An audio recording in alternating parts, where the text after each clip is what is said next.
Lolth is one of the most famous villains in all of D&D history, right? Going down to the very, very early modules that would come out, which was the Queen of the Demon Web Pits. That was Lolth. And she's made her presence felt in many other D&D campaigns since. Lolth is a goddess. She's not a demigod, she's not a powerful demon only, she's a full-on goddess. That means something in the D&D world, meaning she's a very, very powerful character and a very famous character. Lolth has her drow followers working on this very large plot that she has to basically take over Toril, the planet that they're actually on. And one of the ways that she's going to conquer this world is with this ritual that the drow do. It's called the Darkening. Darkening is a magical form of night. It's almost like an eclipse or something that follows the drow with them wherever they go. The drow are much less powerful when they're not in the darkness.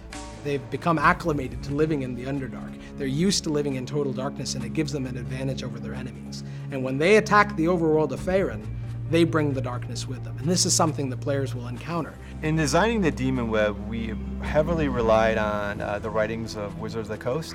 They basically have some short snippets of what the Demon Web should look like. And so we took those writings and we tried to realize them with a concept artist. We heavily collaborated with Wizards of the Coast to make sure we were hitting the right vision, and it was in line with what they thought as well. It was very much wide open, and so we just took a creative brainstorming approach of what we want this space to be like.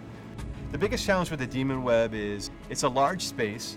Basically the Demon Web is a void that has a bunch of asteroids and planets that have been destroyed under the reign of Lolth. Her main lair is the main gravitational force that binds it all together. Everything's kind of held together with webs and whatnot. And how do you represent such a large space and walk around it and show the chaos that is Lolth all at the same time? The cool thing about the Demon Web is it's really not like any other space, in that it's this kind of free-floating void in which there are all these broken pieces of world that have been, sucked in to this space by Lolth and almost, caught in her web.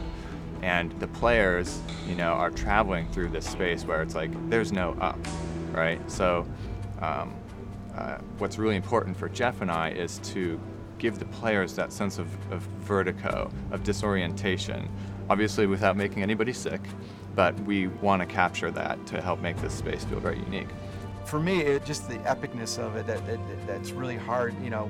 We set our bar really high from basically the concepts and the CG videos we've done. So we want to hit that bar. We want the players to be wowed when they walk into space and really feel, wow, not only is this scary, but wow, this is pretty cool looking too.